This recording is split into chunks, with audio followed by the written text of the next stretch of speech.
Sederhana kok. Saya penguasa di sini. Saya penguasa. Yesus pun datang di sini langsung kukik turun. Yesus datang ke sini kukik langsung kalau dia nggak pakai pakaian, nggak pakai baju. Ya, pengantar ini singkat para sahabat. Mantep TV sudah standby. Di like, di subscribe, di share sebanyak mungkin untuk supaya mencegah sahabat-sahabat kita di luar sana tidak terpengaruh terhadap pemurtadan. Diskusi kita yang terpotong. Nah setelah itu saya ada DM Anda tuh, cuman dari Desember sampai sekarang Anda belum menanggapinya begitu. Oh iya. Kita pernah membahas tentang Isa alaihissalam dan Yesus Kristus. Nggak usah bikin gerakan tambahan. Masuk ke tema langsung. Iya, ini saya akan jelaskan. Jadi begini, ya, Bang Zuma, saya menginginkan diskusi ini kita boleh bangun dengan adab. Jadi ketika Anda berbicara, saya diam, dan ketika saya berbicara, Anda diam ya. Nabi Muhammad itu kan pernah mengatakan al-adabul faqul. Nggak usah bikin gerakan tambahan di sini. Saya tidak melakukan gerakan tambahan. Saya hanya silakan Anda jelaskan. Theos turun menjadi daging, mati di atas pohon. Itu dia taat kepada siapa sampai dia harus mati di pohon digantung kayak gitu? Itu taatnya kepada siapa? Silakan. Iya, makanya saya jawab ya.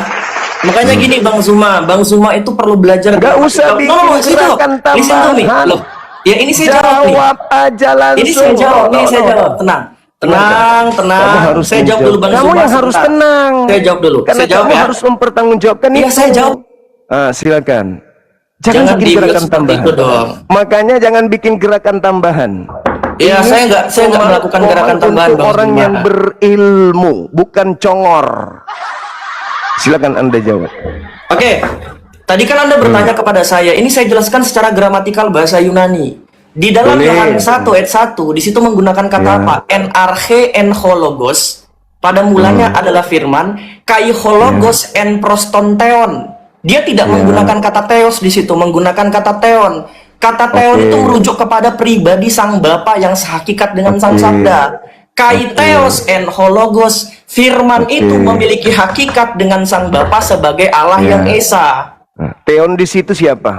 Sang Bapa, kan tadi sudah saya katakan. Siapa? Theon itu kalau Anda bahasa Yunani kan merujuk kepada Bapa, itu dipanggil apa? Kepada sang Bapa. Makanya dia menggunakan kata theon. Apa dia dalam bahasa Yunani? Nggak usah sandiwara kali. Iya, kata theon itu merujuk kepada pribadi yang berbeda tetapi memiliki substansi yang sama. Orang Yunani menyebutnya apa Bapak itu? Theon. Gimana sih Bang Zuma? Theon atau theos? Theon. Theos itu hakikat. Theon itu merujuk kepada pribadi. Itu dia yang saya maksud. Ini bahasa Yunani. Dewa. Listen to me. Ini bahasa Yunani. Jangan kau sembunyikan identitas dewa yang kau sembah, oke? Saya ajarin gramatikal bahasa Yunani, perhatikan. Tidak perlu. Saya katakan samamu, jangan kau bikin gerakan tambahan, oke? Jadi saya nggak boleh berbicara nih, gimana? Kamu harus adil, Bang Zuma. Temanya dengarkan, anak kecil, dengarkan. Temanya itu Theos yang turun mengambil daging, mati di atas pohon. Itu kematian. Bukan Theos yang mati di situ. Bukan Theos. Baca Filipi 2. Tunjukkan kepada saya satu ayat Theos mati di situ. Filipi 2 nomor 6. Filipi 2 ayat 6 sampai 8 dikatakan mati dalam keadaan sebagai manusia, bukan sebagai yang Theos. Turun sebagai manusia siapa? Sang Sabda yang hakikatnya Theos. Sang Sabda atau Theos? Loh, Theos itu hakikatnya Sang Sabda kan? Saya ulang pertanyaan saya. Saudaraku anak kecil. Gimana? Nomor 6-nya yang turun mengosongkan diri itu Theos atau Logos? Theos yang adalah Logos. Iya. Lu kok ketawa? Saya ulang lagi. Saya bacakan bahasa Yunani nih, dengerin. Saya bacakan bahasa Yunaninya. Anak kecil. Saya bacakan bahasa Yunaninya. Anak kecil. Oh, anak kecil, jangan ad hominem Bang Zuma. Fokus saja kepada diskusi kita, substansi kita. Silakan kau baca Filipi 2. Silakan kau baca Filipi 2 nomor 6 dalam bahasa aslinya. Saya dengar. Ya, dengarin ya.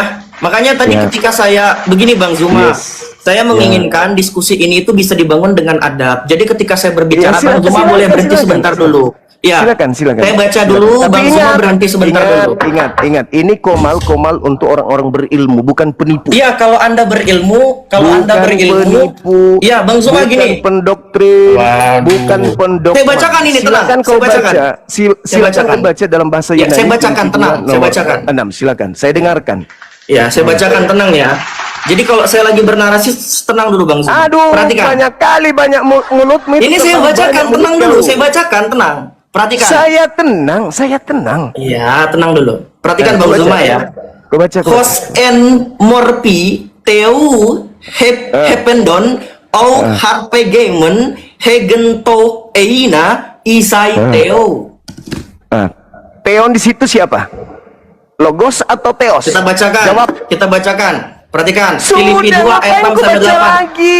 Ngapain ku baca Yang lagi? Saya walaupun bertanya. dalam rupa Allah. Loh, Itu Allah di situ siapa? Mana sih? Kristus. Allah di situ siapa? Logo. Logos. Jangan di-mute-mute, jangan di-mute-mute. Saya ulang Jangan lagi. di-mute-mute. Saya ulang Tolong lagi. kasih saya ulang tahu lagi. moderator Anda Saya untuk ulang jangan lagi. mute-mute. Saya ulang lagi. Kau jangan menipu di sini. Pakai waktu, Kau berani jangan nggak menipu. diskusi? Pakai waktu. Jangan kau Anda takut? atur saya. Anda takut? Saya ulang. Theon Diskusi di pakai situ waktu. yang adalah Theos. Dengar dulu. Anak kecil. Dengar. Nah, ini Ilmumu belum di-mute-mute. seberapa. Dengar. Jangan dengar, di-mute-mute dengar. Bang Zuma. Dengar. Makanya Gimana? jangan bikin gerakan tambahan apalagi membodohi orang di sini. Loh, Anda kan bertanya kepada saya bertanggung jawab untuk menjawab pertanyaan Anda. Theon, kau bilang larinya ke Logos. Hah? Di mana ilmunya itu? Theon di situ itu sebenarnya Theos. Kau baca Theon. Itu Theos. Theos Wah, yang jangan turun. di-mute-mute dong. Jangan Theos yang di-mute-mute. di situ saya ulang. Di situ Theos atau di situ Logos? Di situ Theos. Theos, betul sekali. Lah, lalu apa? Gitu dong. Problemnya apa? Coba dari tadi kau Problemnya bilang apa? gitu. Nah, Ya, problemnya sekarang apa? Problemnya apa? sekarang yang menjadi daging siapa? Logos atau Theos. Sang Theos, sabda yang oke. hakikatnya adalah Theos. Mana sih? Lu kok sang sabda lagi? Perhatikan. Penipu. Logos Penipu. itu berbicara tentang pribadi. Theos itu berbicara tentang substansi. Diam. Loh, Kamu gimana tahu nggak Anda kau sedang bertanya, saya berhadapan dengan siapa? menjawab? Tunggu dulu. Diam dulu. Kau tahu nggak kau berhadapan dengan siapa? Loh, saya berhadapan dengan Anda. Kalau Anda punya integritas Oke. yang baik, Oke. Berarti di Wah. sini nggak laku model tipuan nggak laku. loh, saya nggak. Model tipuan nggak laku. Saya nggak nipu. Mengelabui, berpura-pura. Oke. Jurus Paulus di sini nggak laku. Loh, Bang, Jurus Paulus di sini nggak laku ya. Gimana di-mute seperti ini? Jangan panik. Saya cuma minta saya kejujuran. nggak panik, Bang Zuma. Gini, Bang Zuma, Saya cuma sebentar, izin minta dulu. kejujuran Anda. Yang Izin, menjadi Akhi, daging Akhi. di situ. Akhi, izin dulu, Akhi, Yang sebentar, Akhi. menjadi daging. Jangan bikin gerakan tambahan. Ini bukan gereja. Saya bukan jemaat. Ya, ini juga bukan mesti. Ya makanya jangan kau bikin gerakan tambahan. Tadi kan Anda bertanya. Dengarkan dengarkan baik-baik, tahan diri Anda. Yang menjadi manusia yang mengambil rupa hamba, Logos di Filipi 2 atau Theos? Jujur kau, jujur. Boleh saya jawab? Diam dulu ya, kalau saya jawab ya, tenang. Silakan. Di dalam bahasa Yunani, saya tunjukkan kepada Bang Zuma nih, langsung bahasa Yunaninya nih. Ya Allah, Perhatikan. ya Karim. Di Ya mana di Allah, sini ya dikatakan Karim. Theos, Bang Zuma? Ya Yang menjadi Allah, manusia ya di sini Karim. Theo. Kata Theo Ya, itu Theo merujuk itu kepada merujuk kepada pribadi. Sebentar. Kata Pribadinya Theo siapa? itu sebentar, Bang Pribadi Zuma. siapa Kan Anda Theo itu? bertanya, pribadi Sang Sabda, Hologos. Samsat. Loh, kok saya tunjukkan Anda? Saya tunjukkan Anda ini. Saya tunjukkan Anda nih. Pribadi pribadi Perhatikan. sang sabda itu siapa? Tunggu. Pribadi Perhatikan. sang sabda itu siapa? Yesus Kristus gimana sih? Itu belum jadi Yesus tuh, yo. Loh, kok belum jadi Yesus? Perhatikan nih, saya Belum jadi bacakan. Yesus, Tenang, belum perhatikan. jadi daging. NRK Aduh, en hologos, kai hologos en prostonteon. Dia menggunakan kata teon. Makanya tadi saya katakan Bang Zuma gantian dong. Anda berbicara saya nggak bantah. Saya katakan kepada Gantian. saudara, Loh, diskusi Ikoman begini saya ini bukan tempat pembodohan. Mau saya naikkan murid saya dulu sebentar. Dindar Diansa naik. Jelaskan ke dia dulu, Dek. Jelaskan ke dia dulu. Saya ngomong Biar pakai dia dah. menipu. Ya, Wah, silakan keroyokan kepada nih. Ini data. keroyokan nih. Saya Keroyokan. minta asisten saya Keroyokan. podium ya. Keroyokan ini. Saya keroyokan. minta asisten saya Mau menunjukkan keroyokan. kebohongan kamu. Keroyokan. Diam, Dua diam, lawan diam, satu diam. ini. Takut Anda. Diam, Anda diam, takut diam. sama saya. Diam, diam, diam. Anda takut Diam. sama saya, Zuma. Diam dulu, diam dulu. Udah Anak saya kecil. bilang Zuma itu Diam, takut diam, berhadapan diam. dengan Jackson Diam, Torres. anak kecil. Diam, anak kecil. Diam, diam dulu Loh, ya. Anda tidak memberikan kesempatan kepada saya. Diam, diam dulu. Saya ingin membongkar Nah, kebohongan kamu. gimana? Saya ingin membongkar kebohongan kamu. Saya nggak ada kesempatan untuk buka kamera, Loh, buka data. tadi Anda Oke? kan bertanya biarkan asisten saya, biarkan asisten saya membongkar kebohongan kamu tentang Filipi 2 nomor 6 itu. Zuma, Silakan. Adinda kalau Anda Ardiansa, buka ajarin komal dia seperti bahasa ini, Yunani. Anda kan bertanya kepada saya.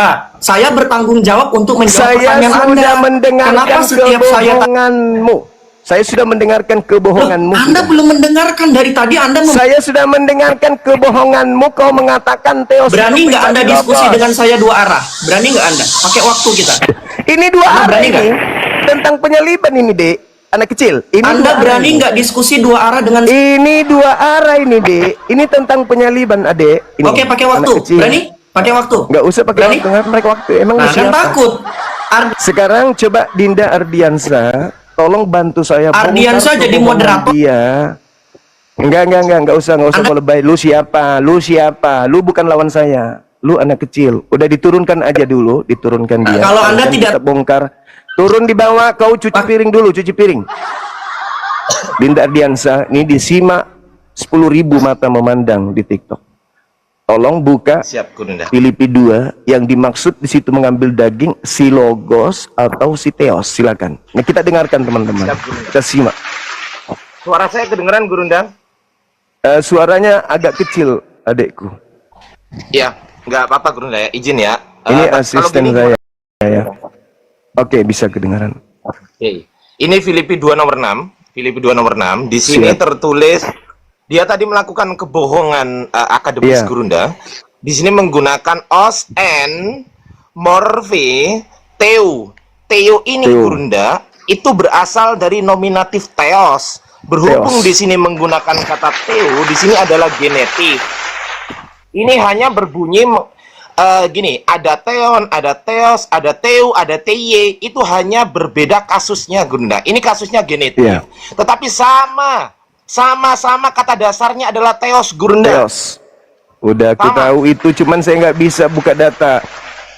Siap, Gunda. Ya, silakan lanjut, Jadi lanjut. dia melakukan kebohongan akademis di sini, mengatakan teu ini bukan teos. Ini sebenarnya orang nggak pernah belajar. Teu ini adalah bentuk genetif dari nominatif teos. Dia nggak ngerti itu. Ya. Terus yang menjadi daging di situ apakah Logos atau Theos? Teos. Theos. Sudah kubilang, kamu harus sadar kau lagi hadapi siapa. Jangan kau berpikir kau sedang berhadapan dengan Edis atau pendeta pastor. Jangan. Saya juga belajar. Cuman saya ribet kalau mau tunjukkan seperti itu, ribet. Saya tidak terbiasa buka-buka kamera gitu. Saya cuman buka tadi untuk memperlihatkan kepadamu, tapi ternyata kamu masih menganggap dirimu itu masih bisa nipu gitu loh. Makanya ku naikkan adik saya nih. Aku pikir dengan saya menunjukkan Filipi 2 bahasa Indonesia, habis itu saya masuk ke dalam bahasa Indonesia, ku pikir dia sudah sehat. Oh, ini orang nggak bisa ditipu ini. Ternyata masih tetap aja menipu gitu loh. Betul, Gunda. Makanya saya naikkan. Di Yohanes 1 nomor 1 dia mengatakan tonteon tadi, mengatakan dia bukan teos, itu salah. Itu teon itu adalah bentuk akusatifnya, Gurunda. Akusatif itu Iya, objek betul. secara langsung. Dia berbohong di situ, Gurunda. Bohong dia. Allahu Akbar. Ini bisa kita pertanggungjawabkan secara akademik ya. Siap, Gurunda. Izin, Gurunda. Alhamdulillah, Saya ya, Gurunda. nyimak di bawah, Gurunda. Saya kontrol di Siap. bawah, Gurunda ya. Baik. Makasih adekku, makasih. Oke, terima kasih. Assalamualaikum, Gurunda. Saya izin di bawah. Waalaikumsalam warahmatullahi wabarakatuh. Ya. Ya. Oke, tengoklah teman-teman. Saya cuma tidak ingin adu argumen, nanti suara saya tinggi karena memang suara saya berbicara itu tinggi. Nanti orang bilang saya marah atau apa. Saya nggak suka ngotot-ngototan sama orang bodoh yang sombong. Aku sangat anti gitu. Untung saya tengok tadi ada Dinda Ardiansa di bawah, ya sudah aku naikkan aja supaya dia yang jelaskan gitu. Bukan keroyokan pada saat tadi beliau melakukan kebohongan, kan saya diam. Dinda Ardiansa yang minta menunjukkan data, tapi dia nggak mau berhenti bicara gitu ya, diturunkanlah. Oke, silakan kalau saudara-saudara Kristen tidak puas dengan tindakan kami, yang pasti yang pasti saya sudah membuktikan umat Islam lah yang menilai, bukan kalian Kristen mau menilai saya gimana. Umat Kristen mau dengar atau tidak terserah. Yang pasti umat Islam paham maksud saya naikkan Dinda Ardi. Ini kenapa Edis? Kau fitnah lagi Yesus, taat kepada iblis, gitu. Kau itu. Kami tidak selamat karena penyaliban. Kami selamat karena ketaatan Yesus. Kepada siapa? Kepada Bapa. Ketika penyaliban dia taat kepada siapa? Kepada Bapa. Berarti yang mau melakukan penyaliban, yang menginginkan penyaliban siapa? Iblis. Berarti bapak lu iblis. Kelasmu Edis. Oke teman-teman, silakan dinaikkan. Tapi sebisa mungkin jangan yang penipu yang kayak tadi. Kalau masih ada yang bisa waras, tidak mempertahankan kebohongan, penipuan kayak gitu, silakan dinaikkan. Siapapun dia, yang penting bukan penipu, bikin gerakan tambahan. Kita mau mengedukasi. Dua arah ini mengenai penyaliban, itu dua arah. Halo, semangat siang. Ya, halo. Selamat siang. Katolik Protestan. Mengikut Kristus. Oke. Silakan buka kamera, kita diskusi dengan baik. Ya, kabar ya. Ya. Ingat, jangan pakai data bohongan, jangan pakai bohongan, jangan memaksakan kehendak gitu ya. Nah, silakan saudara jelaskan ke kami, Kristus yang kalian sembah itu sampai dia taat di atas salib itu dia karena taat kepada siapa? Ulang. Kristus yang kalian sembah yang mati di atas pohon, Bukan pohon. Memang ada pohon. bahasa Yunaninya kan xulon. Salib itu bahasa Arab. Iya, emang ada pohon. Ya pohon kan Tuhan kamu digantung di pohon, bukan salib. Nah, jadi Ya, kami tahu kan di salib bukan di pohon. salib itu bahasa Quran. Di Indonesia baru ada kata salib. Meribut lagi ini. Bukan ribut kan. Salib itu bahasa Al-Quran di Indonesia. Baru Bibelmu menggunakan kata salib. Mana dalilnya? Oke, ku buka lagi. Tapi pakai matamu ya. Ini anak-anak teos ini. Lepas dari gereja kalian itu nggak ada ilmu ternyata ya. Kita buka aja salah satunya dalil tentang salib di Galatia 3. Coba kau buka Galatia 3 di situ. Ya, buka aja di situ. Ya oke, jangan ngegas nanti ku lempar kau HP. Yuk lempar ya, coba berani, kalau berani lempar aja. Jangan sampai HP yang pecah, bukan HP saya. Oke. Jangan marah. Hei, kenapa turun? Aku mau perlihatkan bahwa tidak ada salib di Bible, yang ada pohon.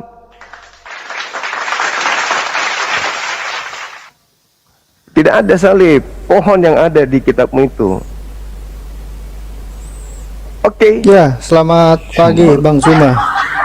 Pagi juga saudara Justin. Ya, sampai sampai selamat bertemu lagi.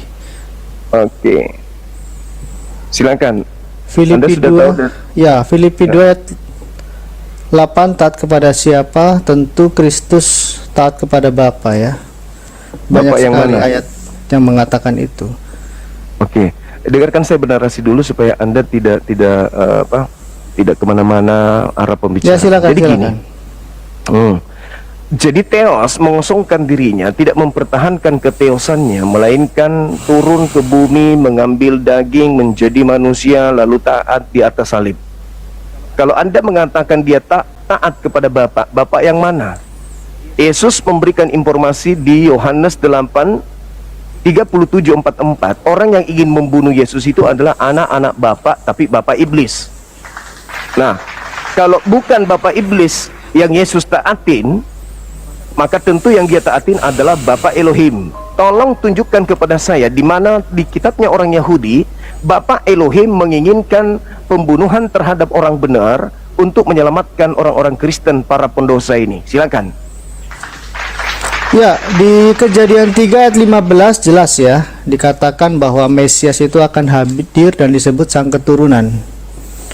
Tidak Jadi di ada Kejadian Mesias 3:15 di Kejadian 3 itu nggak ada Mesias. Ada. Coba Anda tunjukkan. Saya coba Galatia tunjukkan di ya, sebentar ya. Kejadian 3, silakan.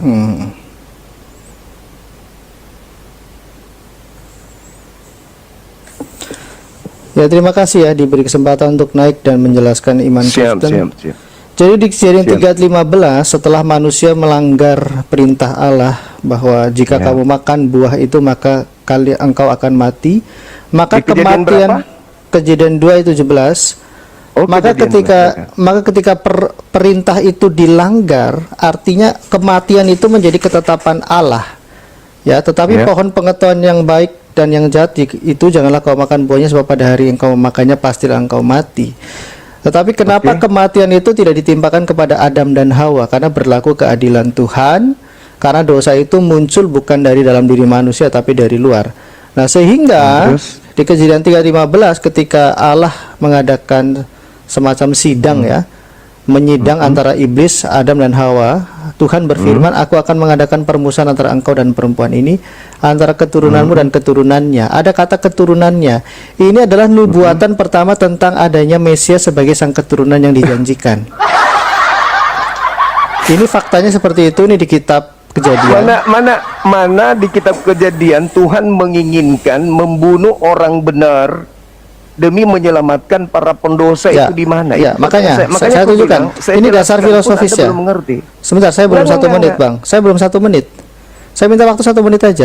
Lalu Ini bukan gereja. Ini sebentar, bukan Bang. gereja. Sebentar. Sedikit satu ayat Ya, lagi. silakan. Jadi kematian itu tidak ditimpakan kepada Adam karena berlaku keadilan Tuhan, dan kurban yang pertama dilakukan oleh Tuhan Allah di Kejadian 3:21, dan Tuhan Allah membuat pakaian dari kulit binatang itu untuk manusia dan untuk istrinya. Ini kurban yang pertama ya. Kurban inilah yang mendamaikan antara umat manusia dengan Tuhan Allah, sehingga kematian Adam di Taman Eden tidak ditimpakan. Kristus sudah muncul di dalam Taman Eden ini sebagai keturunan dan sebagai kurban yang disimbolkan dari pengorbanan kulit hewan atau binatang yang diambil kulitnya. Dari kitab Kejadian sudah terkonfirmasi bahwa ini adalah nubuatan tentang sang Mesias itu atau Apa Al-Masih. ini? Yang saya pertanyakan itu bukan obat kuping yang kayak gini yang maksud saya. Di mana Tuhan menubuatkan bahwa orang benar akan menjadi tumbal untuk dosa-dosa para pendosa, itu di mana di kitabnya Yahudi? Ini kitab Bukan Yahudi, Bang. cocokologi. Ini bukan, ini kitab Yahudi. Cocokologi murahan kayak begitu nggak nyambung. Nah, enggak nyambung. Ini apa hubungannya Ini bagus. dengan Karena di Quran nggak ada, di Quran tidak ada seperti ini, betul? apa hubungannya? Pertanyaan saya, dia taat sampai taat di atas pohon. Pertanyaan saya, dia taat kepada siapa?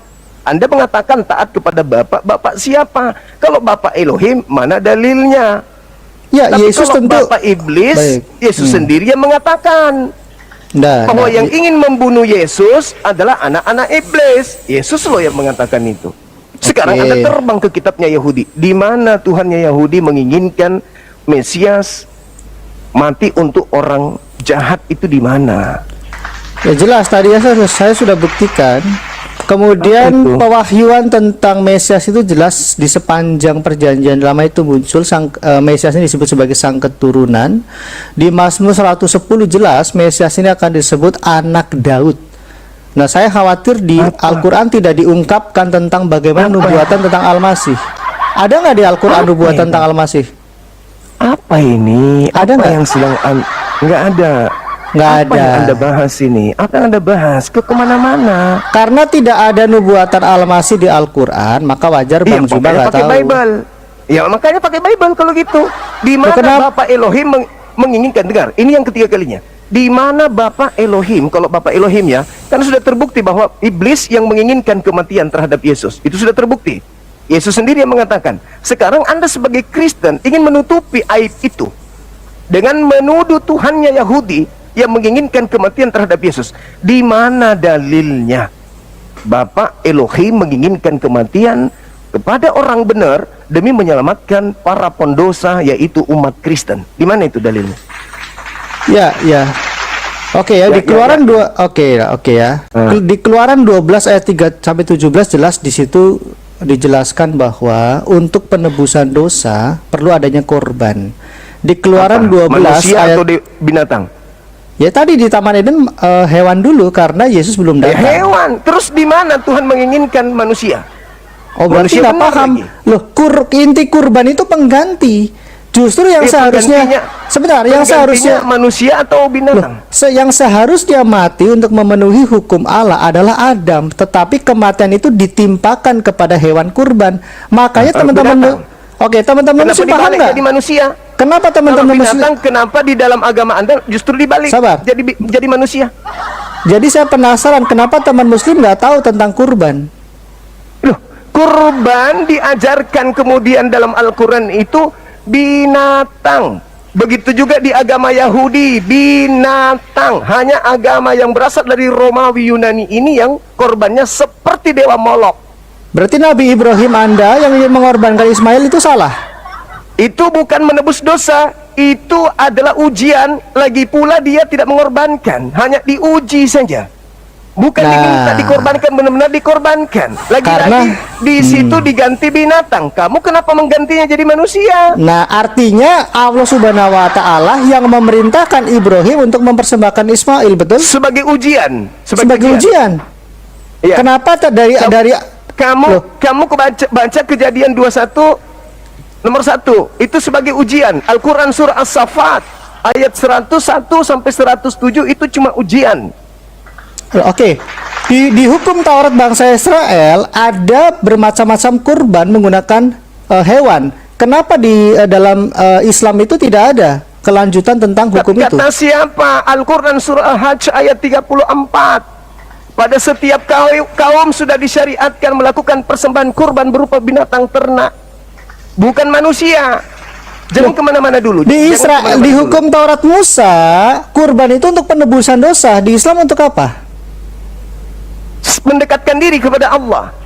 Kenapa Nabi perlu Abraham mendekatkan diri? mendekatkan diri kepada Allah. Yes. Kenapa perlu? Kenapa perlu Dia mendekatkan perlu diri? mendekatkan diri kepada Allah. Maka kemudian Tuhan Elohim juga mempersembahkan, meminta kepada kaum Bani Israel mempersembahkan binatang untuk mendekatkan diri. Karena kapan dia melakukan dosa, dia menjauh. Untuk mendekat kepada yang maha suci, maka dia harus menghapuskan dosa dan mengorbankan binatang. Itu udah jelas itu, nggak usah kemana-mana. Setahu saya, Anda sebentar punya Bang. kewajiban. Oke, Anda punya silakan. kewajiban sekarang menunjukkan kalau Bapa yang ditaati Yesus itu adalah Bapa Elohim, maka Anda tentu perlu pertanggungjawaban kepada umat bahwa memang Bapa Elohim yang menginginkan kematian orang benar. Tapi kalau tidak, berarti yang dibunuh bukanlah Yesus, dan yang menginginkan itu bukanlah Bapa Elohim, tapi iblis. Enggak, ya. Saya kasih data kepada Oke. saya kasih data kepada saudara untuk Anda renungkan. Yohanes 8:37 sampai 44. Orang-orang ingin membunuh Yesus adalah orang-orang yang Yesus sebut sebagai anak-anak iblis, dan kau mau melakukan keinginan bapakmu, yaitu bapa iblis. Sudah? Nah, Kristen muncul mengatakan bahwa ketaatan Yesus di atas tiang saliblah yang menyelamatkan kemudian orang Kristen. Pertanyaannya muncul, korban yang mati di atas salib itu taat kepada siapa? Sampai dia harus menuruti salib ini untuk dia mati dengan jalan kutuk di situ. Silakan. Ya, Ingat, saya baik butuh ya. dalil. Baik. Oke, saya open cam ya.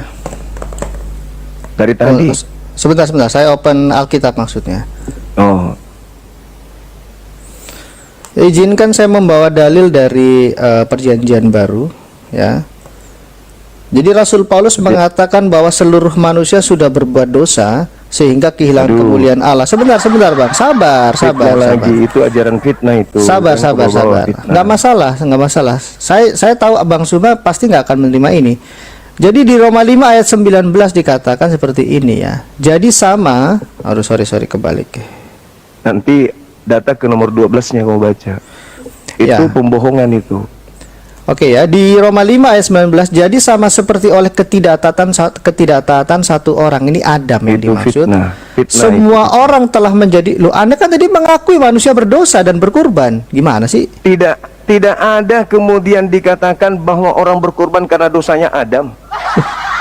Bukan. Itu fitnah. Adam Sekarang berdosa tunjukkan tidak? dosa Adam itu. Adam berdosa tidak? Berdosa, terus Oke, artinya Adam itu tidak taat, betul?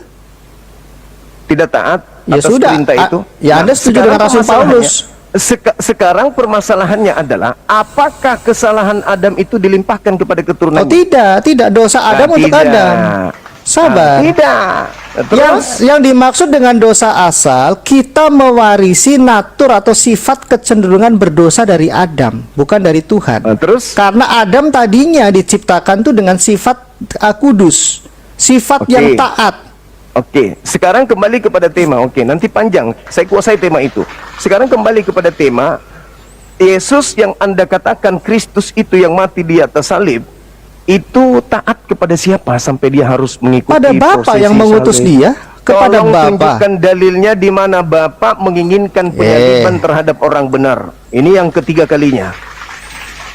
Ya, saya boleh bawa perjanjian baru tidak? Kalau perjanjian lama tadi Anda tolak.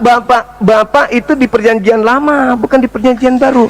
Yesus Anda baca di dalam Lukas 24 nomor 44, harus digenapi semua yang tertulis tentang aku yang ada di dalam kitab Taurat. Berarti kitab Anda Nabi-Nabi, percaya bahwa dan Allah kitab di Rasul. perjanjian, bahwa orang Israel memanggil Allah itu Bapa.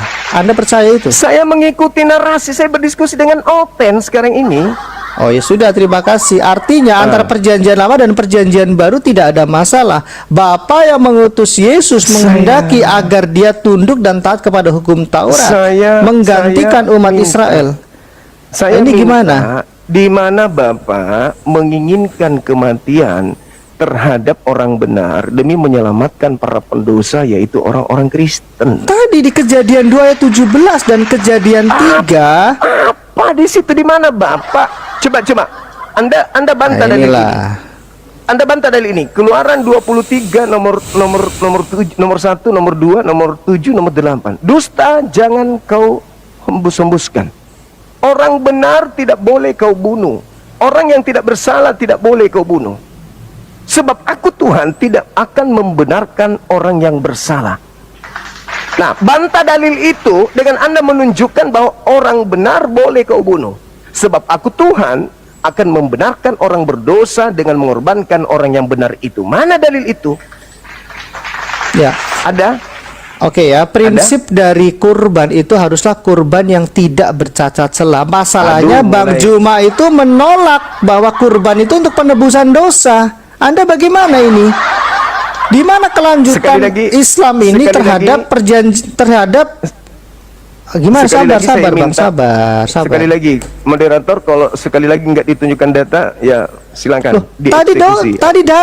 tadi data. Tidak ada Bapak menginginkan kematian. Ingat, Filipi 2 nomor 6 itu sampai ke 8, Yesus disalib karena taat. Taat kepada siapa? Siapa yang menginginkan penyaliban? Iblis. Kalau sampai benar-benar Yesus yang disalib, berarti Yesus sama dengan taat kepada iblis. Baru satu dalil Anda sudah mengabaikan dari sekian banyak. Apa sabar.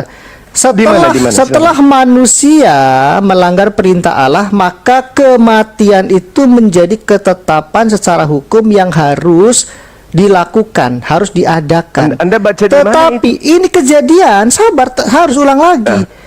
Masalahnya silakan. di Al-Quran tidak diceritakan kisah ini. Itu Ya, jadi masalahnya persoalan. yang kita bahas ini adalah ketaatan. Al-Quran mengatakan wa qaulihim, dihukumlah orang-orang yang mengatakan Nabi Isa itu dibunuh, disalib. Mana ada Itu- tentang kisah Adam dan Hawa yang akan dihukum mati di Taman Eden? Tidak ada di dalam Al-Quran. Kenapa tidak ada dalam Al-Quran? Fatalaqqa Adamu min Rabbih kalimatin fataba alaihi innahu huwat tawwabur rahim. Allah Maha Pengampun. Dan Allah menciptakan Adam bukan untuk di Eden. Allah menciptakan Adam untuk di bumi. Loh, Al-Quran kenapa jelas dibuang? itu. Apa hukuman Adam? Apa hukuman Allah terhadap Adam?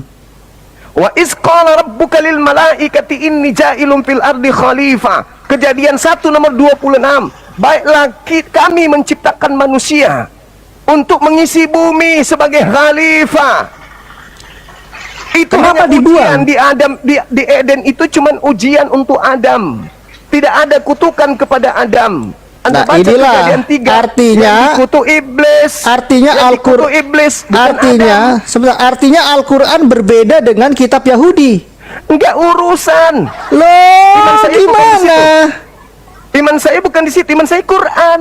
Mungkin mana? Anda harus beriman kepada kitab-kitab sebelumnya. Kitab-kitabnya Nabi Musa, bukan yang ini yang kau Yang tunjukkan. mana?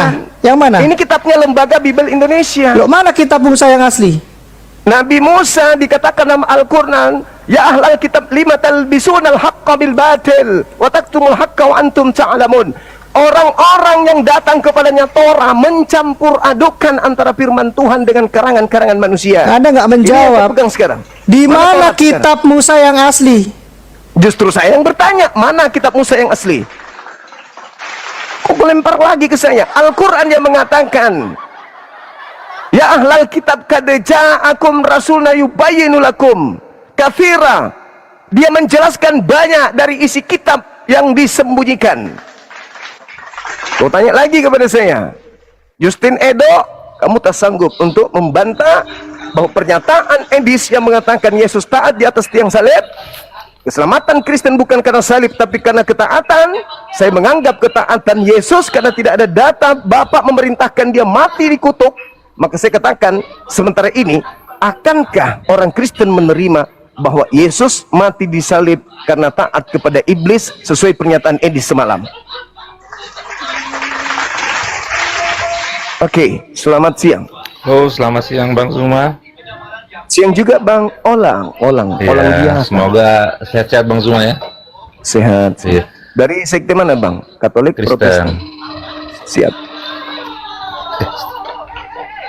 Ya, jadi tadi saya hanya mau menanggapi sedikit aja nih Bang. Tadi kan sebetulnya Oh ya, silakan. beberapa saudara-saudara kami sudah memberikan penjelasan seperti tadi Bapak Iya. Justin tadi sebelumnya. Ya, jadi Iya. memang tadi saya ada beberapa note yang saya nyatakan di sini. Tadi Abang bilang bahwa sebetulnya kan iman Abang terhadap Quran Bang ya. Iya. Iya, jadi saya hanya memberikan sedikit aja tanggapan. Kan tadi sebetulnya Abang udah kasih tahu poin-poin Abang mengenai ayat ini sih, Filipi 2 ayat 8 ya.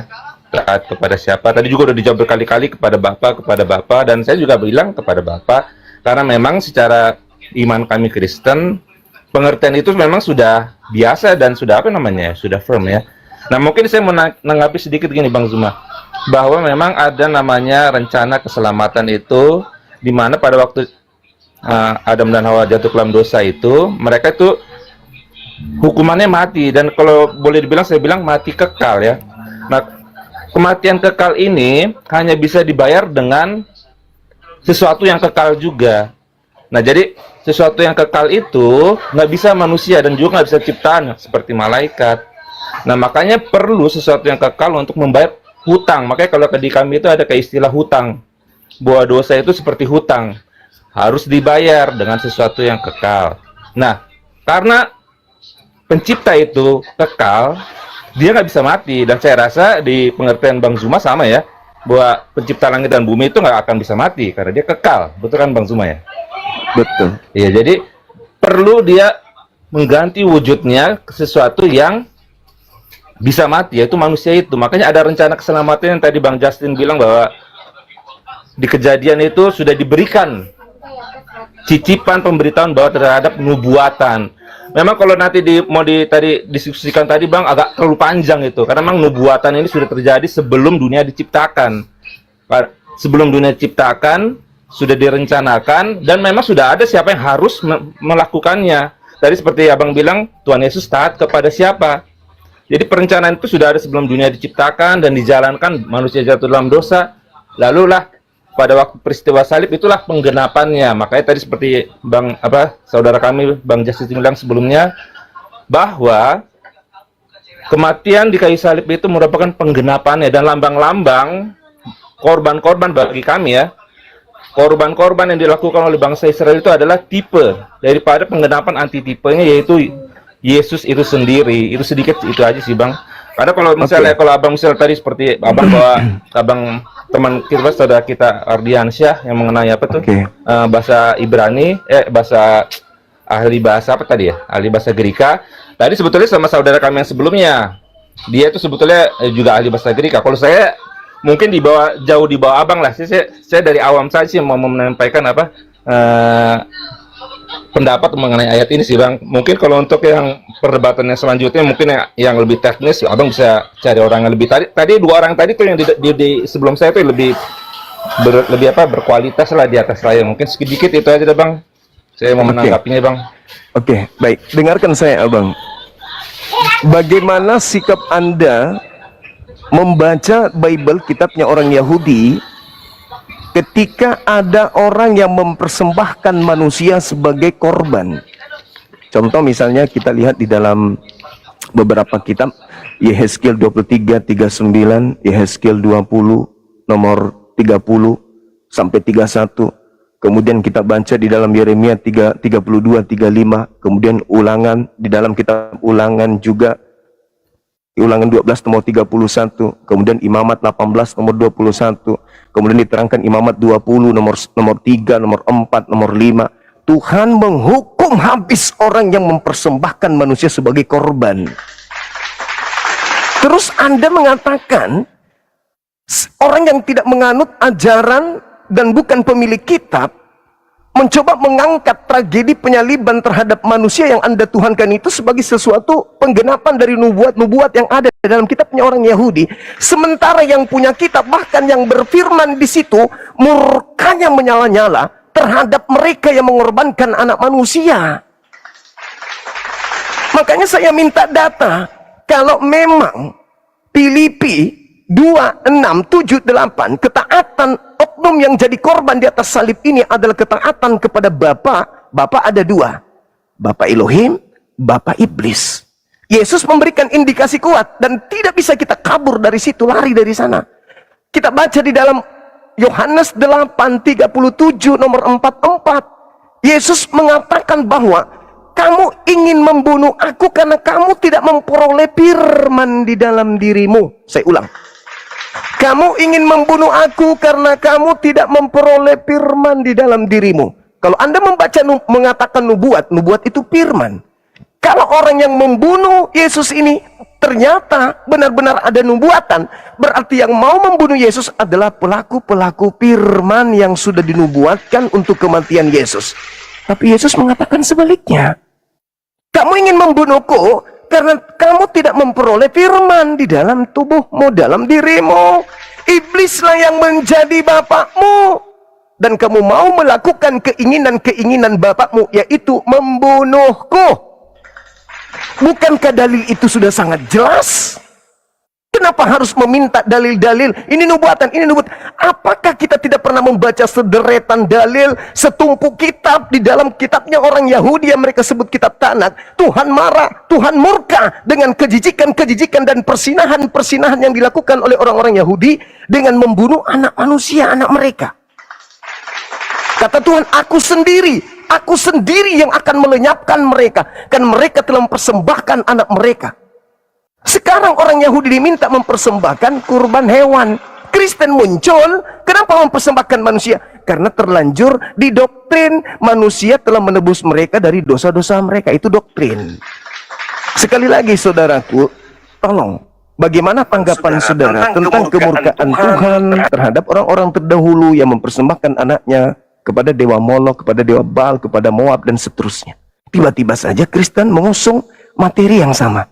Adakah Yesus, kalau dia betul-betul adalah Nabi Isa dalam pandangan umat Islam, kesalahan Al-Quran fatal. Ternyata Nabi Isa itu tidaklah selamat, melainkan disalib. Oke, kalau memang Nabi Isa yang disalib, Nabi Isa taat kepada siapa?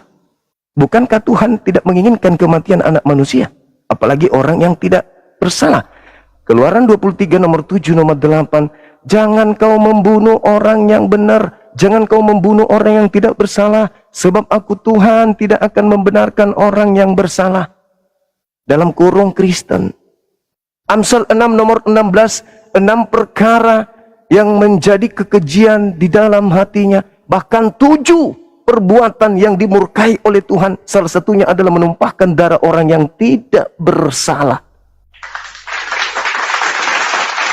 Lalu seenaknya Kristen datang mengusung doktrin dogma yang muncul belakangan. Sementara Yesus ketika hidupnya, apa perintah Yesus dalam Matius 8 nomor 4? Pergilah, perlihatkanlah dirimu kepada imam, lakukanlah apa yang diperintahkan, korbankanlah, persembahkanlah persembahan yang diperintahkan oleh Nabi Musa kepadamu. Terus yang taat, ini kan surat Paulus ditulis tahun 48, surat Filipi ini. Sekarang kalau ditulis 48, dari mana Paulus tahu kalau Yesus yang mempersembahkan diri untuk dosa-dosa orang Kristen ini? Dari mana Paulus tahu? Silakan.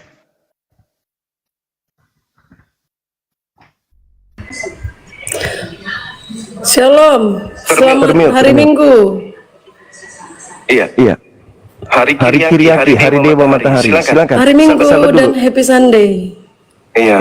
Hari Minggu. Selamat itu hari beribadah buat Kiriaki. agamaku, agama Nasrani. Bahasa Yunaninya minggu itu Kiriaki. Hari Kiriaki Intinya adalah aku orang hari Indonesia, penyembahan Bang, bukan orang kepada Dewa. Bang, nggak perlu bawa negara lain. Aku orang Indonesia. Kepada Dewa Matahari. Saya ngikutkan hari ini memang hari Minggu. Oke? Hari Jadi selamat hari Kiriaki Minggu. adalah hari penyembahan Jadi, Bang, terhadap aku Dewa ralat sebentar ya, Matahari, Bang, ya. orang Roma dan Yunani. Gini, Bang, Kalau orang Yahudi, jangan abang ibadahnya memaksakan hari konteks Sabat, ajaran Sabatot. abang ke ajaran. Silakan abangku, tolong tunjukkan kepada saya di mana Bapa Elohim Sang Yang Maha Suci, Yang Maha Tinggi menginginkan menajiskan namanya dengan mempersembahkan orang benar yang dikasihinya untuk dosa-dosa orang Roma, Yunani, Athena, Belanda, penjajah, Portugis, dan semuanya itu dihapuskan dengan orang benar mati di atas salib. Silakan. Nih, jadi tadi seperti yang tadi abang dengar juga dari pembicara sebelumnya ya, bahwa sebetulnya pertanyaan abang ini kalau mau secara singkat taat kepada siapa? Bapak. Yang sebelumnya juga Bang Jason juga Bapak, saya juga Bapak. Jadi memang saya mau bilang beginilah, karena kami mengimani ya, karena tadi abang juga bilang bahwa iman abang terhadap Quran dan kami pada Alkitab, dan karena kami sudah membaca secara sistematis dari awal hingga akhir. Nah, jadi memang konsep menjawab pertanyaan topik abang pada hari ini, taat kepada siapa, tadi sudah terjawab sebetulnya kalau memang secara singkat. Tetapi kalau tadi abang mau tambah kepada di mana tertulis, tadi yang pembicara kedua sebelum saya itu kayaknya dia lebih berkualitas. Nah, kalau saya sih sebetulnya mau menanggapi saja sedikit terhadap arti dari kejadian kematian itu seperti apa, yaitu penggenapan nubuatan terhadap dosa itu adalah sesuatu hutang yang perlu dibayar oleh sesuatu yang kekal dan nggak bisa diwakilkan, Pak. Dan kami merasa bahwa kematian itu, setelah kematian itu lunaslah hutang dosa itu. Itulah yang menjadi bagi semua manusia kesempatan kasih karunia itu, Bang. Jadi kasih karunia itu akhirnya jadi kesempatan bagi semua manusia yang berdosa karena dosa dari bapak leluhur kita Adam. Dan itulah yang menjadikan apa? Menjadi berkat bagi kami orang Kristen. Jadi kalau mungkin secara teoritis, Bang, saya sih mohon izin untuk mundur dulu aja nih, Bang. Karena memang tadi yang orang-orang kedua dari saya itu di atas itu yang lebih berkompetensi. Saya hanya mau menanggapnya sebagai orang awam aja sih, Bang, gitu sih, Bang. Abang, boleh enggak sebelum kita berpisah, Anda bacakan saya Roma 8 nomor 10. Please. Minta tolong dibaca, Bang. Saya keluar lagi dari sini. Soalnya saya juga enggak apa-apa, Anda boleh buka sekarang. Habis itu saya akan berikan penjelasan terkait dengan tema itu. Karena ini kan berbicara mengenai iman saudara. Iya. Beberapa teman kita yang naik di sini, saya minta tuduhannya itu dibuktikan dengan mengatakan bahwasanya Bapak Elohim yang menginginkan kematian terhadap orang benar. Saya minta dalil dan Anda simak, tak ada dalil yang diserahkan sebetulnya, kepada saya. Oke, izin, Bang. Sebetulnya bukan tuduhan, Bang. Emang ini namanya rencana ya, Bang. Makanya tadi saya bilang poinnya satu ini. Inilah yang saya minta pertanggungjawabannya. Rencana katanya. Boleh dengarkan saya 2 menit? Oke, siap. Oke. Kita orang Kristen, orang Islam ini adalah bukan pelaku yang hadir di TKP pada saat kejadian penyaliban. Itu dulu. Mereka sang eksekutor adalah ahli perjanjian lama. Mereka yang paham, makanya disebut ahli kitab. Karena mereka yang punya kitab, mereka yang ahli. Sementara kita ini pembaca remah-remah terjemahan yang sudah direvisi dan direvisi doang. Mereka ahli kitab, mereka yang punya kitab. Orang Farisi ahli tafsir, kitab Tanak. Imam kepala, kurang apa lagi? Mahkamah agama, kurang apa lagi?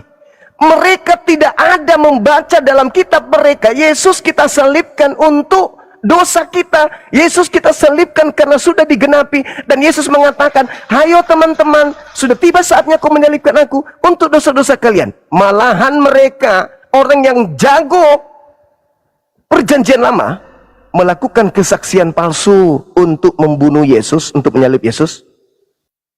Markus 14 nomor 1 tipu muslihat, Matius 26 nomor 4, nomor 59, bahkan iblis turut serta, Yohanes 13 nomor 2, dan Pilatus mengatakan di dalam Lukas, dalam Matius 27 nomor 18, orang-orang Yahudi, imam kepala mahkamah agama, orang Farisi, ahli kitab menyerahkan Yesus untuk dibunuh karena dengki. Karena dengki, bang. Bukan karena sudah dinubuatkan, sudah direncanakan. Itu maunya orang Kristen yang sudah terlanjur Kristen menerima salib. Harus ada legalitas nih. Berarti legalitasnya dibuat-buat berarti. Sedangkan yang punya kitab berupaya membunuh Yesus dengan cara tipu-tipu, dengan cara muslihat. Sementara dialah ahli kitab ini. Ada yang bukan ahli kitab, pemakan babi, tidak bersunat, nyembah 3 Tuhan, tiba-tiba mengatakan, ada lo sudah dinubuatkan di kitabnya Yahudi. Gimana ceritanya kami harus bodoh seperti itu, Pak? Mendengarkan dari kalian yang bukan punya kitab, mengambil kitabnya orang, menunjukkan Tuhan kalian yang kalian imani itu digantung di pohon. Kemudian Anda membawa kitabnya orang, sementara yang punya kitab masih tetap murni akidahnya, tak ada yang kayak begitu. Kalian yang di luar pemilik kitab malah mengimani aneh gitu loh. Coba Anda renungkan. Itu yang pertama. Yang kedua, Yesus sendiri mengatakan yang ingin membunuhnya adalah anak-anak iblis. Apakah itu masih kurang? Yang ketiga endingnya, makanya saya suruh minta Anda baca Roma 8 nomor 10. Apa kata Paulus di sana? Jika Kristus ada di dalam kamu, maka tubuh kita memang mati karena dosa. Orang-orang Kristen menurut Paulus mati karena dosa. Sekarang pertanyaannya, Kristus datang mati di atas salib untuk Kristen. Siapa yang ada Kristus di dalam dirinya, maka tubuh memang mati karena dosa. Sekarang kalau orang Kristen mati karena dosa, kemana? Ke surga apa ke neraka? Ya ke neraka. Jadi apa yang Anda jual ini? Apa yang Anda jual? Oh, kami sudah ditebus. Tapi Paulus sendiri mengatakan, kalau Kristus ada di dalam dirimu, maka tubuhmu memang mati karena dosamu. Nah, neraka dong. Jadi kembali kepada tema saya, bang. Kembali kepada tema saya. Saya belum pernah menemukan ada pendebat dari pihak Kristen yang bisa meloloskan fitnahan mereka kalau Yesus itu taat kepada Bapa Elohim. Saya hanya menemukan kalau memang dia taat, berarti Yesus taat kepada iblis. Boleh menanggapi sedikit, Bang? Silakan. Jadi tadi saya ada tertarik dengan Abang bilang tadi bahwa orang Yahudi yang pintar. Betul, Bang. Tapi orang pintar bisa gagal juga. Kenapa? Kalau Abang mungkin, saya sangat senang sekali ya Bang Zuma ini menguasai Alkitab ya, walaupun kita nggak seiman ya, Bang ya. Abang membaca berarti. Nah, tapi kalau mungkin kalau Abang ada ingat, Bang, waktu kejadian anak-anak yang dibunuh. Nah, sebelum terjadi dibunuh itu ada orang Majus yang mencari raja. Lalu raja itu bertanya, bener gak ini ada? Nah, lalu mereka apa? Iya, ada, kotanya di Bethlehem. Nah, itu orang-orang yang pintar itu loh. Nah, tapi saya mau kasih poinnya gini, Bang. Mereka gagal. Seharusnya mereka yang menyambut Mesias yang lahir itu, tapi mereka gagal. Apakah mereka nggak tahu? Mereka tahu, Bang. Tapi mereka gagal. Karena apa? Pada waktu raja itu bertanya, orang Majus ini mau cari raja. Raja itu jadi rasa kayak khawatir apakah kerajaannya akan diambil, atau seperti isu Abang tadi bahwa orang Farisi juga takut kerajaannya diambil oleh orang Roma. Mereka tuh dengan pintar, mereka tahu tuh nubuatan itu, Bang. Makanya saya bilang, nubuatan yang dibilang Bang Justin tadi tergenapi, dan mereka sebetulnya mendeteksi bahwa itu kedatangannya. Karena apa? Kotanya pun tahu, Bethlehem, tanah Yudea. Nah, jadi bisa di sini, Bang, pinter tapi gagal dan nggak menerima. Nah, jadi terjadilah apa bang? Namanya tidak mengerti terhadap nubuatan yang mereka mengerti mengenai Mesias, dan mereka pun sampai sekarang masih menunggu Mesias. Hanya sedikit itu aja sih bang. Sedikit itu saja. Saya berterima kasih sama abang sudah membahas ini apa? Membahas ini. Saya mohon maaf juga kalau misalnya ada kata-kata yang salah. Mungkin biar kita ganti orang lagi lah bang ya. Siap. Ya, bang. Terima kasih bang Zuma ya bang. Salam Terima kenal. kasih bang Zuma ya. Sama-sama bang. Salam kenal. Ya, jadi teman-teman sekalian, kalau kita membahas ini jauh lebih dalam lagi, maka terkait dengan nubuatan, saudara Kristen harus bertanggung jawab, benar-benar bertanggung jawab, dan saya berharapkan mereka bisa berdiri dengan kuat di hadapan kita. Karena di dalam Yohanes 11 nih, ini khusus untuk anak-anak Islam nih, yang belajar apologet. Di dalam Yohanes 11, dengarkan saya. Di dalam Yohanes 11, nomor 51. Sebelumnya nomor 50, nomor 50. Apa kata Kayafas? Kalian tidak mengerti, kalian tidak insaf. Kalian tidak tahu, kamu tidak tahu apa-apa dan kamu tidak insaf. Adalah lebih benar, lebih baik Yesus mati untuk bangsa kita daripada seluruh bangsa kita itu binasa. Hal itu dikatakannya, nomor 51. Hal itu dikatakannya bukan dari dirinya sendiri. Muncul pertanyaan. Kalau Kayafas berkata bukan dari dirinya sendiri, lalu Kayafas berbicara dari siapa lagi? Sumber kedua. Hal itu dikatakannya bahwa Yesus harus mati Yesus harus mati untuk bangsa mereka daripada seluruh bangsa mereka binasa. 51 dari Yohanes 11. Hal itu dikatakannya bukan dari dirinya sendiri, melainkan sebagai imam besar tahun itu dia bernubuat. Nah pertanyaannya, kalau Kayafas berbicara bernubuat bukan dari dirinya sendiri, pertanyaannya, Kayafas bernubuat itu dari mana nubuatannya? Bisikan iblis atau bisikan Elohim? Ini berat. Tak ada Kristen yang sanggup jujur untuk membuka itu. Tak ada, saya pastikan. Oke, di sini sudah ada Pendeta Depi. Silakan Pak Pendeta, tema saya sesuai dengan pengakuan Edi semalam bahwasanya orang Kristen tidak diselamatkan karena salib, tidak ditebus dosanya karena salib, tapi orang Kristen diselamatkan karena ketaatan Yesus. Muncul pertanyaan, Yesus taat kepada siapa sampai dia harus mati di atas salib? Silakan. Iya, baik. Sebelumnya terima kasih Bang Zuma, saya sudah dinaikkan di sini. Siap.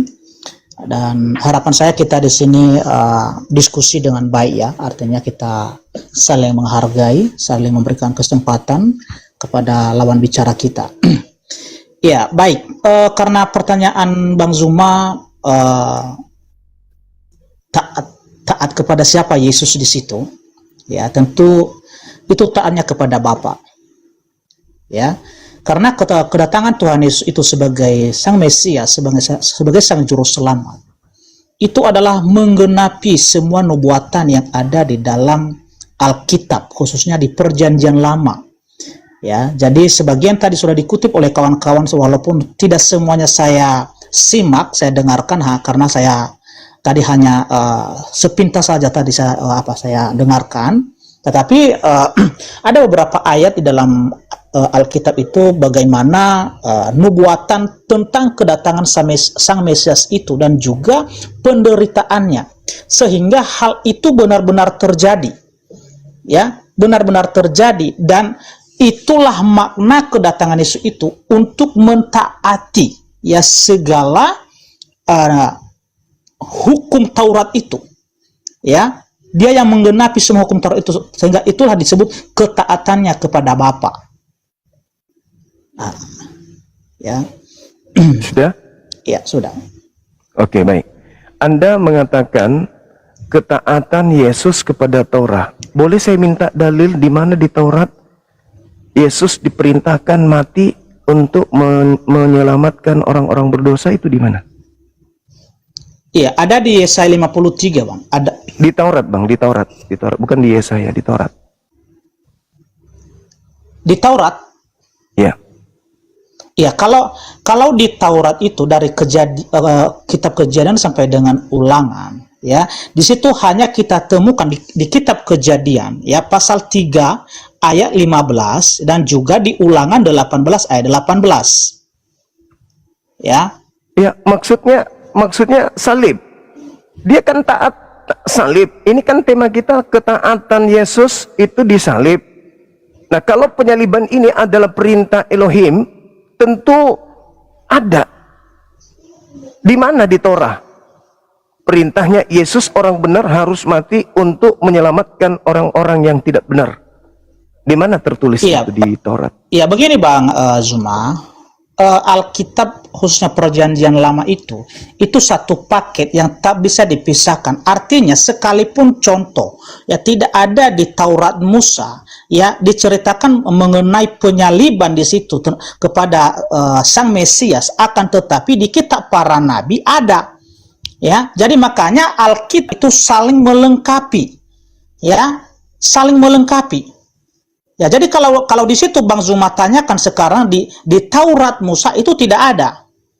Ya, tetapi kalau di kitab para nabi, ya kalau di kitab para nabi di kitab Yesaya, ya itu ada. Oke, kita fokus dulu. Lukas 24:44, aku harus pergi, memang harus tergenapi tentang aku yang tertulis di dalam Taurat. Kan Taurat yang dikatakan di situ. Kalau penyaliban ini adalah Yesus berupa ketaatannya, berarti Taurat harus mencatat nih. Tidak bisa tidak, karena Yesus menjadikan itu memang sebagai referensi. Mencatat, ya Ulangan 18 ayat 18. Itu tidak ada, itu nabi yang sama seperti Musa. Sementara Musa tidak disalib. Makanya Yesus pun Yesus di dalam Alkitab disebut adalah nabi. Ya, jadi artinya gelar-gelar kepada Tuhan Yesus itu bukan hanya nabi, bukan hanya imam. Ya, akan tetapi disebut sebagai anak domba, anak Tuhan, anak Allah. Ya, Musa Mesias. disalib enggak? Musa disalib enggak? Oh, enggak. Ya, ini kita berbicara mengenai penyaliban. Orang Kristen tidak diselamatkan karena penyaliban, tapi diselamatkan karena ketaatan Yesus. Yesus ini pun masih tanda tanya, Yesus yang mana? Kalau dia Yesus adalah Nabi Isa dalam pandangan kami umat Islam, berarti pencipta langit dan bumi menginginkan orang benar mati disalib demi untuk menyelamatkan orang-orang durhaka, orang-orang pendosa. Tapi kalau dia ternyata penggantinya Yesus, penggantinya Nabi Isa, berarti dia mati karena keinginan iblis.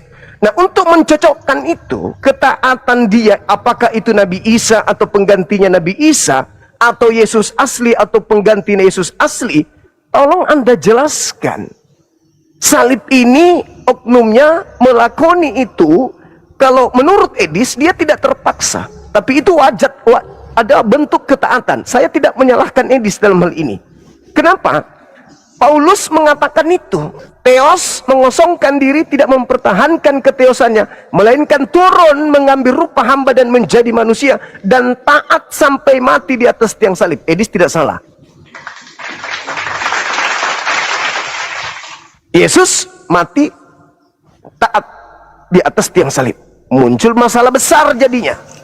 Siapa yang menginginkan penyaliban?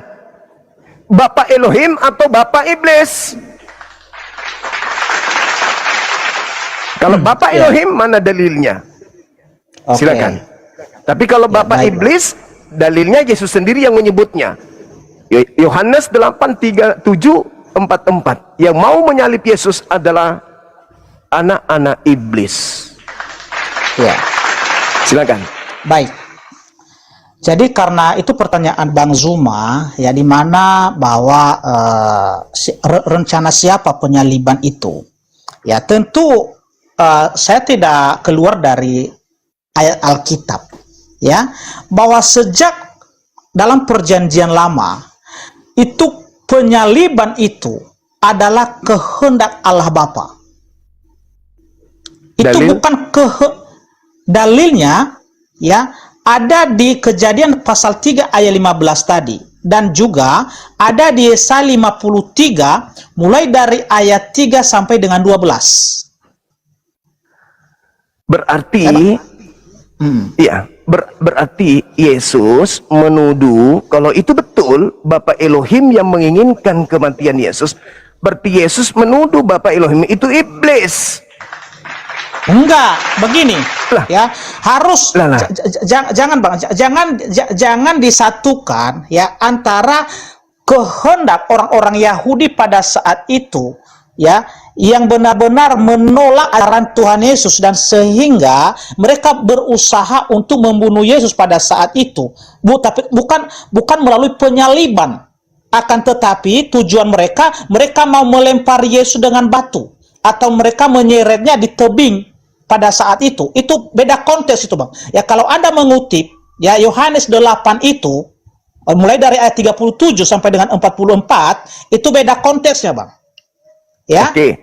Berarti menurut saudara yang membedakan konteks ini di Yohanes 8 itu karena adanya tiang palang. Tiang palang maksudnya? Anda kan mengatakan bukan batu, bukan tepi jurang. Itu konteksnya berbeda. Yang betul adalah harus ada tiang palang atau salib. Iya, kenapa? Karena di situ diterangkan. Sabar dulu Bang Zuma. Ya, saya jelaskan ya. Kenapa? Kalau Tuhan Yesus itu mati oleh dilempar dengan batu, ya atau diseret ke tebing, dia dijatuhkan ke tebing, berarti nubuatan itu tidak tergenapi. Ya, Oke. Sekarang Anda tunjukkan di mana tertulis di dalam kitabnya orang Yahudi bahwa penyaliban itu adalah hukuman untuk orang benar. Bukan hukuman kepada orang benar, ya itu memang kepada orang yang menghujat Allah, ya orang yang melakukan dosa yang besar di hadapan Tuhan. Makanya apa dosa ya, Yesus? Yesus tidak berdosa. Berarti bukan dia yang disalib. Sabar Bang Zuma, ya. Tuhan Yesus tidak pernah berdosa. Bahkan satu kesalahan pun tidak ditemukan di bibirnya. Oke. Akan tetapi ya kenapa Tuhan Yesus ini disalibkan? Untuk menggantikan orang yang berdosa. Di mana dalilnya Tuhan menyalib orang yang benar untuk menggantikan orang berdosa? Inilah yang saya cari. Dalil ini yang saya cari. Yesaya 53. Yesaya 53. Itu berbicara penyaliban? Iya, berbicara penyaliban. Coba baca tunjukkan itu, Bang. Ya, oke. Iya, baca Yesaya 53 berbicara salib itu di mana? Silakan. Jadi, saya tidak punya dua di sini, hanya satu HP saya. Saya pakai Alkitab aja ya. Oke, saya pakai Alkitab ya. Silakan. Oke. Silakan. Sabar, saya ambil Alkitab dulu ya, bentar dulu ya. Silakan. Sekalian kencing, Pak. Kencing dulu.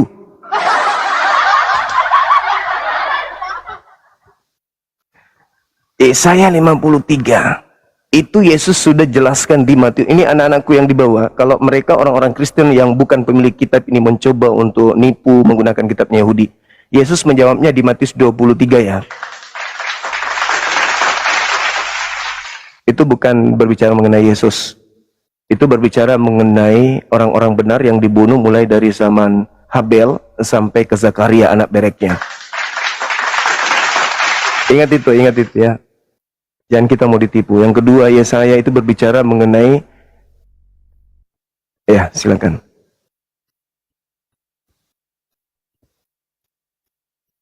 Silakan.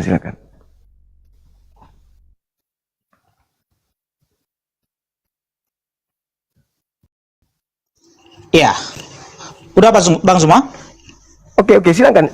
Anda yang punya tugas sekarang untuk menjelaskan Yesaya 53 berbicara mengenai salib. Iya, baik. Saya bacakan ya. Ya, boleh. Yesaya pasal 53 mulai dari ayat 1 ini sampai dengan 12 karena ini satu paket semua ini ya. Satu konteks ya. Beginilah firman Tuhan. Ya. Siapakah yang percaya kepada berita yang kami dengar Dan kepada siapakah tangan kekuasaan Tuhan dinyatakan? Sebagai taruk ia tumbuh di hadapan Tuhan dan sebagai tunas dari tanah kering. Ia tidak tampan dan semarangnya pun tidak ada sehingga kita memandang dia. Dan rupa pun tidak sehingga kita menginginkannya. Ia dihina dan dihindari orang. Seorang yang penuh kesengsaraan dan yang biasa menderita kesakitan. Ia sangat dihina sehingga orang menutup mukanya terhadap dia, dan bagi kita pun dia tidak masuk hitungan. Tetapi sesungguhnya penyakit kitalah yang ditanggungnya, dan kesengsaraan kita yang dipikulnya. Padahal kita mengira dia kena tulah dan dipukul dan ditindas Allah. Tetapi dia tertikam oleh karena pemberontakan kita. Dia diremukkan oleh karena kejahatan kita. Ganjaran yang mengatakan keselamatan bagi kita ditimpakan kepadanya. Sampai di sini Bang Sumaya. Ini jelas bahwa kematian Tuhan Yesus di atas kayu salib itu. Sabar dulu. Salibnya di mana? Ya. Iya, ada nanti di ayat 10 dan 12. Sabar dulu ya. Oke. Ya, ini saya jelaskan dulu ya, bahwa Tuhan Yesus itu menggantikan orang-orang yang berdosa. Seharusnya kita ini yang menanggung akibat dosa itu, hukuman yang kekal itu. Akan tetapi Tuhan Yesus di situ menggantikan kita sebagai orang yang berdosa. Oke, untuk salib. Ya, saya bacakan dari ayat 10. Saya bacakan ya, karena ini panjang kalau saya bacakan semua. Ayat 10-nya, tetapi Tuhan berkehendak meremukkan dia dengan kesakitan. Ingat ini ya, Tuhan berkehendak di sini. Artinya Bapa yang berkehendak ya membiarkan Tuhan Yesus itu merasa kesakitan. Lanjut. Apabila ia menyerahkan dirinya sebagai korban penebus salah.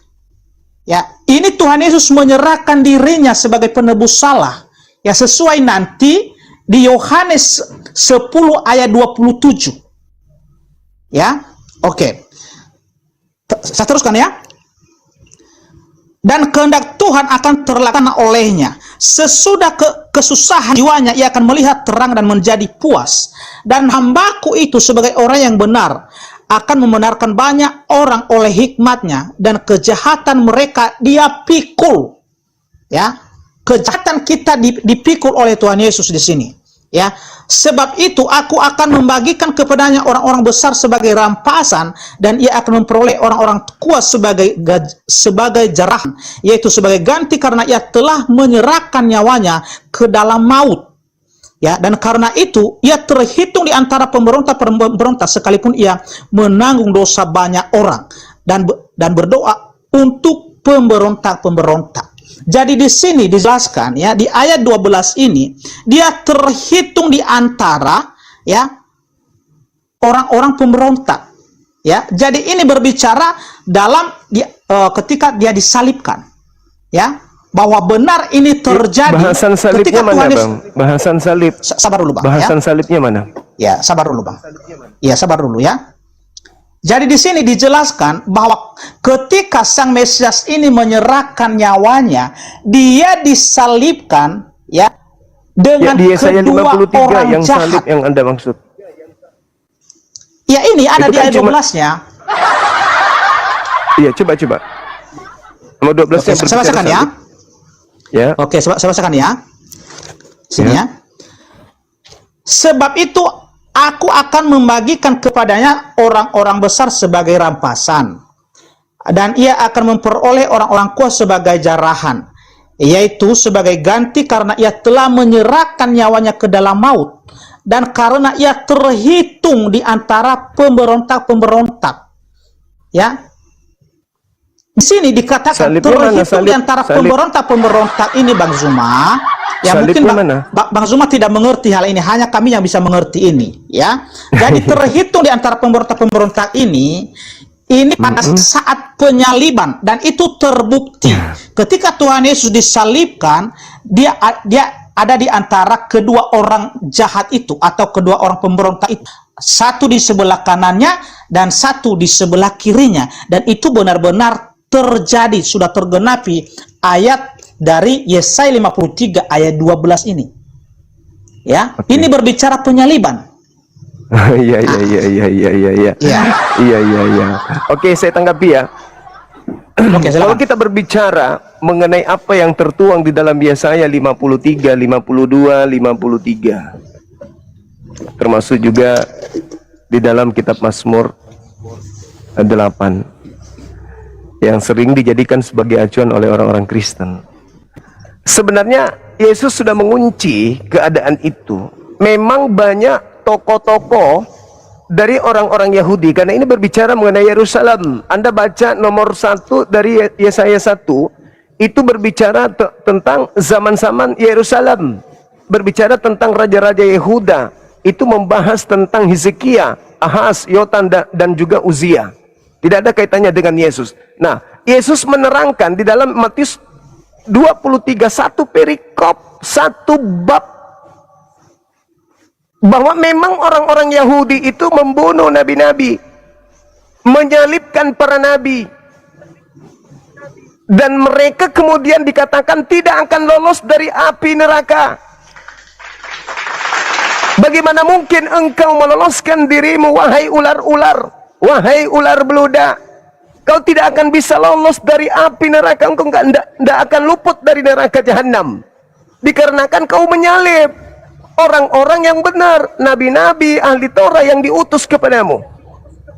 Wahai ahli Taurat, celakalah engkau wahai ahli Taurat, celakalah engkau wahai orang munafik, celakalah engkau wahai orang Farisi, celakalah engkau wahai keturunan ular beludak. Engkau akan menanggung segala dosa nenek moyangmu, dari Habel sampai Zakaria anak bereknya.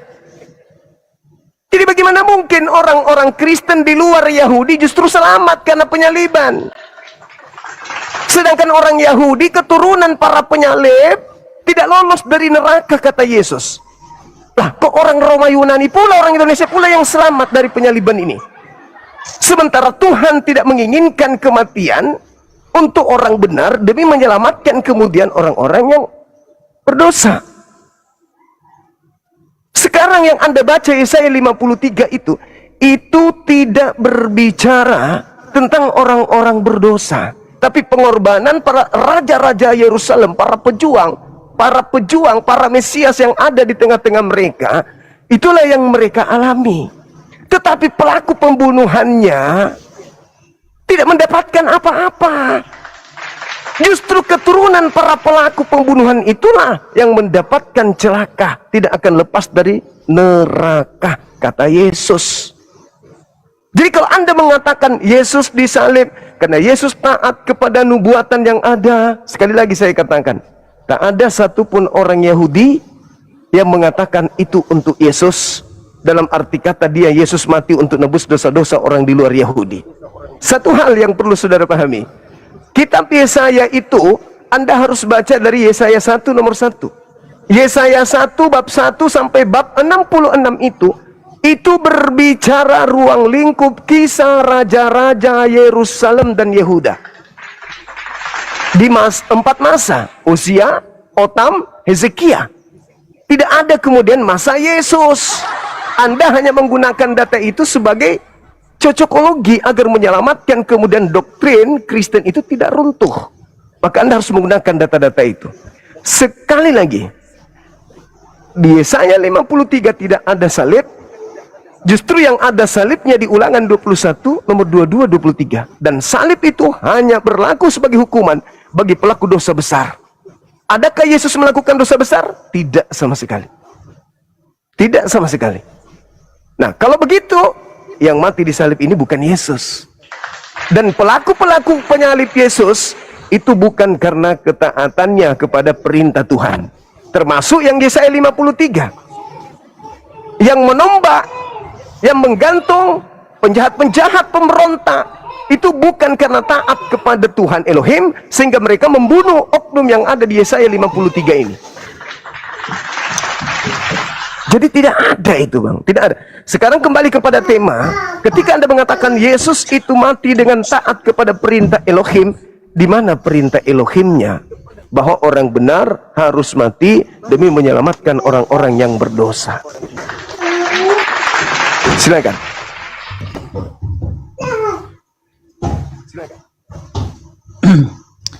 Iya, Bang Zuma, saya rasa udah saya jawab tadi itu ya. Kenapa? Ketika saya membacakan Yesaya 53 tadi, ya ada di ayat yang ke 10 ya, ayat ke 10 tadi sudah jelas di situ ya. Oke, nggak apa-apa, nanti saya ulangi lagi, nggak apa-apa. Akan tetapi ya, sesuai narasi dari Bang Zuma tadi mengatakan kalau kita baca Yesaya ini dari pasal 1 ya sampai pasal terakhirnya itu berbicara kepada raja-raja orang Israel, kan begitu. Nah, pertanyaan saya sekarang Bang Zuma ya, di kitab saya ini ya mulai dari pasal 7 ya, pasal 7 itu menubuatkan tentang kelahiran Sang Mesias ya, atau Sang Juru Selamat itu. Oke? Dan Anda mengatakan tadi ini Yesaya 53 ini tertuju kepada raja orang Israel. Pertanyaan saya Bang Zuma, ya, siapa raja Israel? Ya, siapa raja Israel di sini? Ya, yang pernah disiksa seperti yang dialami oleh Tuhan Yesus yang sesuai dengan nubuatan ini.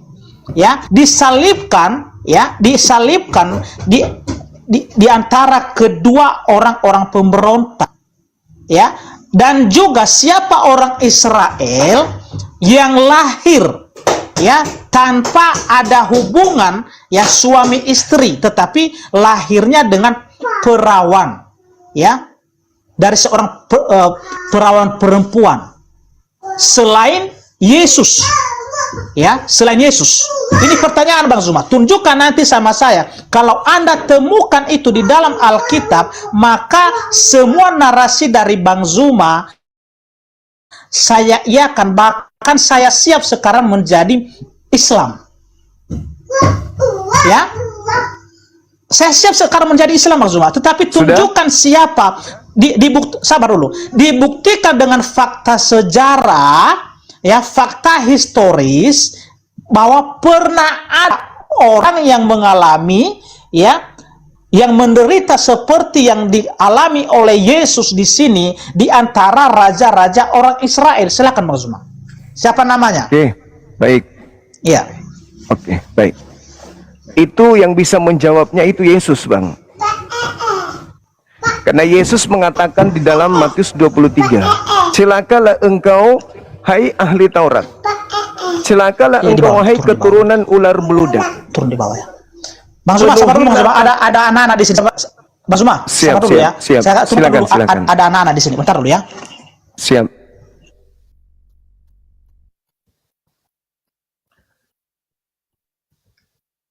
Kita lihat ya teman-teman, yang saya katakan tadi jawabannya itu ada di Matius 23.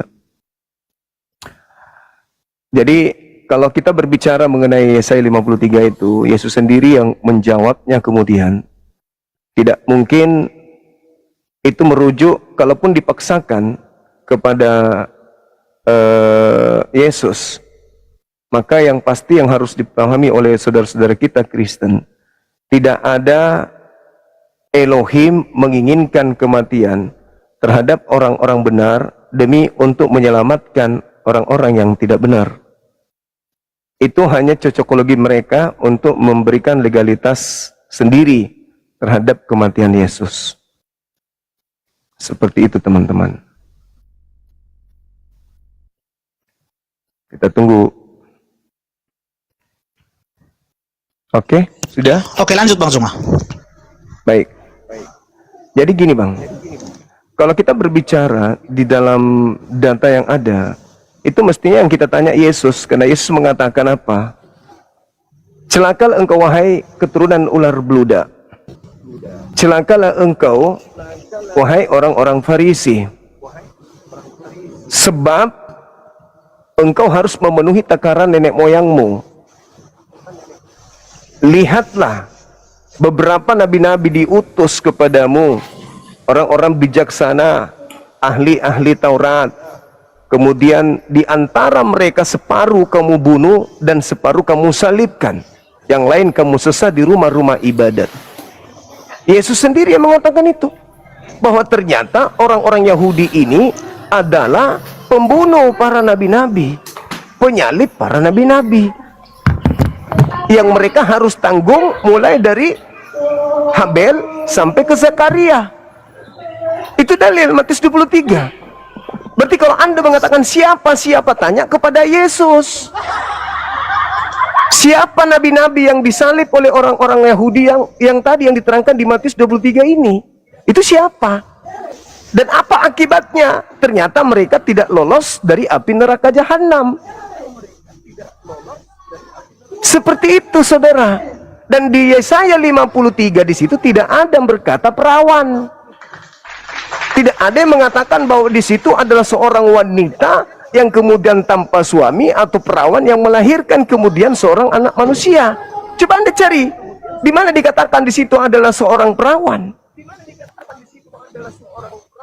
Iya, Di situ malah dikatakan bukan di Yesaya 50, bukan di Yesaya 53 itu Bang Zuma, tetapi di Yesaya pasal 7. Yesaya pasal 7 ayat 14. Apakah di situ dikatakan sebagai perawan atau perempuan muda?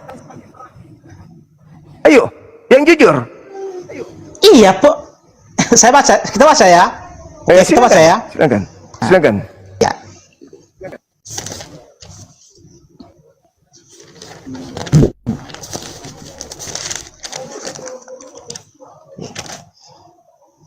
Ya, ini ya, Yesaya pasal 7 ayat yang ke-14. Beginilah firman Tuhan, ya. Sebab itu Tuhan sendirilah yang akan memberikan kepadamu suatu pertanda. Sesungguhnya seorang perempuan muda mengandung akan melahirkan seorang anak laki-laki dan ia akan menamakan dia Immanuel. Sekarang di situ apa bahasa Ibraninya? Ya. Alma itu kan artinya gadis atau perempuan muda. Bukan berarti dia perawan. Perempuan muda.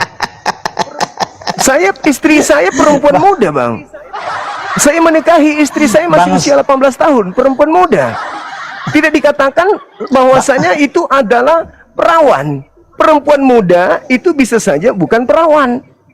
Terus kemudian ketika Oke, lanjut dulu. Immanuel, Oke, lanjut dulu. Saya tanggapi nanti Bang Zuma. Lanjut dulu. Saya tanggapi nanti. Lanjut sekarang dulu. Lanjut. Ya. tolong tunjukkan kepada saya siapa orang Yahudi yang paling dekat kepada Yesus yang pernah memanggilnya dengan panggilan Immanuel. Ibunya pernah manggil Yesus dengan panggilan Immanuel. Saudara-saudaranya, bapak tirinya, sepupunya pernah memanggil Yesus Immanuel. Ini cocokologi yang dilakukan oleh orang Kristen yang muncul belakangan. Siapa yang pernah memanggil Yesus Immanuel? Ada? Tidak ada yang pernah memanggil Yesus Immanuel.